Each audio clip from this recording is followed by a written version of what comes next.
शांताकारं भुजंगशयनं पद्मनाभं सुरेशं विश्वाधारं गगनसदृशं मेघवर्णं शुभांगं लक्ष्मीकान्तं कमलनयनं योगिभिध्यानगम्यं वंदे विष्णु भवभयहरं सर्वलोकैकनाथं।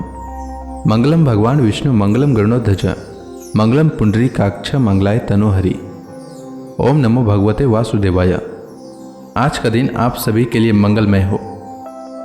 आइए सुनते हैं ज्येष्ठ मास कथा का 19वां अध्याय। श्री सुखदेव जी कहते हैं, परीक्षित, अपने पतिदेव महर्षि कश्यप जी का उपदेश प्राप्त करके अदिति ने बड़ी सावधानी से 12 दिन तक इस व्रत का अनुष्ठान किया। बुद्धि को सारथी बनाकर मन की लगाम से उसने इंद्रिय रूप दुष्ट घोड़ों को अपने वश में कर लिया और एक निष्ठ बुद्धि से वह पुरुषोत्तम भगवान का चिंतन करती रही। उसने एकाग्र बुद्धि से अपने मन को सर्वात्मा भगवान वासुदेव में पूर्ण रूप से लगाकर पयोव्रत का अनुष्ठान किया। तब पुरुषोत्तम भगवान उसके सामने प्रकट हुए। परीक्षित, वे पीतांबर धारण किए हुए थे, 4 भुजाएं थी और शंख चक्र गदा लिए हुए थे। अपने नेत्रों के सामने भगवान को सहसा प्रकट हुए देख अदिति सादर उठ खड़ी हुई और फिर प्रेम से विवल होकर उसने पृथ्वी पर लौटकर उन्हें दंडवत प्रणाम किया। फिर उठकर हाथ जोड़ भगवान की स्तुति करने की चेष्टा की, परंतु नेत्रों में आनंद के आंसू उमड़ आए। उससे बोला न गया। सारा शरीर पुलकित हो रहा था। दर्शन के आनंदोल्लास से उसके अंगों में कंप होने लगा था। वह चुपचाप खड़ी रही। परीक्षित, देवी अदिति अपने प्रेमपूर्ण नेत्रों से लक्ष्मीपति विश्वपति यज्ञेश्वर भगवान को इस प्रकार देख रही थी मानो उन्हें वे पी जाएंगी। फिर बड़े प्रेम से गदगद वाणी से धीरे धीरे उसने भगवान की स्तुति की।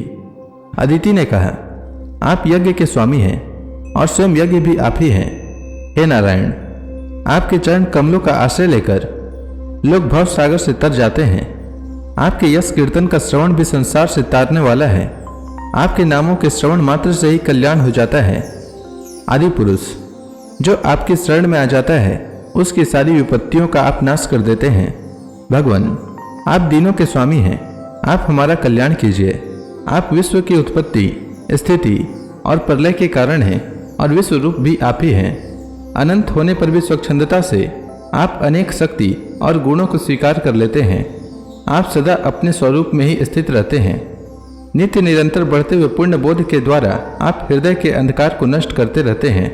भगवान, मैं आपको नमस्कार करती हूँ। प्रभु अनंत, जब आप प्रसन्न हो जाते हैं तब मनुष्यों को ब्रह्मा जी की दीर्घायु, उनके ही समान दिव्य शरीर, प्रत्येक अभिष्ट वस्तु, अतुलित धन, स्वर्ग, पृथ्वी, पाताल, योग की समस्त सिद्धियां, अर्थ, धर्म, काम रूप त्रिवर्ग और केवल ज्ञान तक प्राप्त हो जाता है। फिर शत्रुओं पर विजय प्राप्त करना आदि जो छोटी छोटी कामनाएं हैं उनके संबंध में तो कहना ही क्या है। श्री सुखदेव जी कहते हैं, परीक्षित, जब अदिति ने इस प्रकार कमल नयन भगवान की स्तुति की तब समस्त प्राणियों के हृदय में रहकर उनकी गतिविधि जानने वाले भगवान ने यह बात कही। श्री भगवान ने कहा, देवताओं की जननी अदिति, तुम्हारी चिरकालीन अभिलाषा को मैं जानता हूँ। शत्रुओं ने तुम्हारे पुत्रों की संपत्ति छीन ली है, उन्हें उनके लोक से खदेड़ दिया है। तुम चाहती हो कि युद्ध में तुम्हारे पुत्र उन मतवाले और बलि असुरों को जीतकर विजय लक्ष्मी प्राप्त करें। तुम्हारी इच्छा यह भी है कि तुम्हारे इंद्रादि पुत्र जब शत्रुओं को मार डालें तब तुम उनकी रोती हुई दुखी स्त्रियों को अपनी आंखों से देख सको। अदिति, तुम चाहती हो कि तुम्हारे पुत्र धन और शक्ति से समृद्ध हो जाएं, उनकी कीर्ति और ऐश्वर्य उन्हें फिर से प्राप्त हो जाए तथा वे स्वर्ग पर अधिकार जमाकर पूर्ववत विहार करें। परंतु देवी, वे असुर सेनापति इस समय जीते नहीं जा सकते। ऐसा मेरा निश्चय है, क्योंकि ईश्वर और ब्राह्मण इस समय उनके अनुकूल हैं। इस समय उनके साथ यदि लड़ाई छड़ी जाएगी तो उससे सुख मिलने की आशा नहीं है। फिर भी देवी, तुम्हारे इस व्रत के अनुष्ठान से मैं बहुत प्रसन्न हूँ, इसलिए मुझे इस संबंध में कोई न कोई उपाय सोचना ही पड़ेगा, क्योंकि मेरी आराधना व्यर्थ तो होनी नहीं चाहिए। उससे श्रद्धा के अनुसार फल अवश्य मिलता है। तुमने अपने पुत्रों की रक्षा के लिए विधि पूर्वक पयोव्रत से मेरी पूजा एवं स्तुति की है, अतः मैं अंश रूप से कश्यप जी के द्वारा तुम्हारा पुत्र बनकर तुम्हारी संतान की रक्षा करूंगा। कल्याणी, तुम अपने पति कश्यप में मुझे इसी रूप में स्थित देखो और उन निष्पाप प्रजापति की सेवा करो। देवी देखो, किसी के पूछने पर भी यह बात दूसरे को मत बतलाना। देवताओं का रहस्य जितना गुप्त रहता है उतना ही सफल होता है।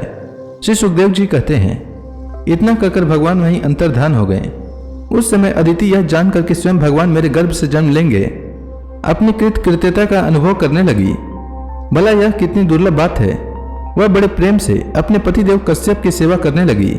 कश्यप जी सत्यदर्शी थे, उनके नेत्रों से कोई बात छिपी नहीं रहती थी। अपने समाधि योग से उन्होंने जान लिया था कि भगवान का अंश मेरे अंदर प्रविष्ट हो गया है। जैसे वायु काठ में अग्नि का अवधान करती है, वैसे ही कश्यप जी ने समाहित चित्त से अपनी तपस्या के द्वारा चित्त संचित वीर्य का अदिति में आधान किया। जब ब्रह्मा जी को यह बात मालूम हुई कि अदिति के गर्भ में तो स्वयं अविनाशी भगवान आए हैं, तब वे भगवान के रहस्यमय नामों से उनकी स्तुति करने लगे। ब्रह्मा जी ने कहा, समग्र कीर्ति के आश्रय भगवान, आपकी जय हो। अनंत शक्तियों के अधिष्ठान, आपके चरणों में नमस्कार है। ब्रह्मण्य देव, त्रिगुणों के नियामक, आपके चरणों में मेरे बार बार प्रणाम है। कृष्ण के पुत्र में उत्पन्न होने वाले, वेदों के समस्त ज्ञानों को अपने अंदर रखने वाले प्रभु, वास्तव में आप ही सबके विधाता हैं। आपको मैं बार बार नमस्कार करता हूँ। ये तीनों लोक आपकी नाभि में स्थित है। तीनों लोकों से परे वैकुंठ में आप निवास करते हैं। जीवों के अंतःकरण में आप सर्वदा विराजमान रहते हैं। ऐसे सर्वव्यापक विष्णु को मैं नमस्कार करता हूँ। प्रभु, आप ही संसार के आदि अंत और इसलिए मध्य भी हैं। यही कारण है कि वेद अनंत शक्ति पुरुष के रूप में आपका वर्णन करते हैं।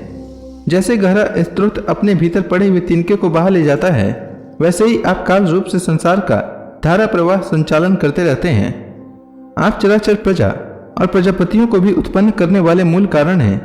देवादिदेव, जैसे जल में डूबते हुए के लिए नौका ही सहारा है, वैसे ही स्वर्ग से भगाए हुए देवताओं के लिए एकमात्र आप ही आश्रय हैं। श्री सुखदेव जी कहते हैं, परीक्षित, इस प्रकार जब ब्रह्मा जी ने भगवान की शक्ति और लीला की स्तुति की, तब जन्म मृत्यु रहित भगवान अदिति के सामने प्रकट हुए। तो इसी के साथ यह अध्याय समाप्त हुआ। इसके आगे की कथा मैं कल के अध्याय में सुनाऊंगा। तब तक के लिए भगवान हरि का नाम लेते रहें। तो प्रेम से बोलिए भगवान विष्णु की जय, श्री कृष्ण भगवान की जय, समस्त देवी देवताओं की जय।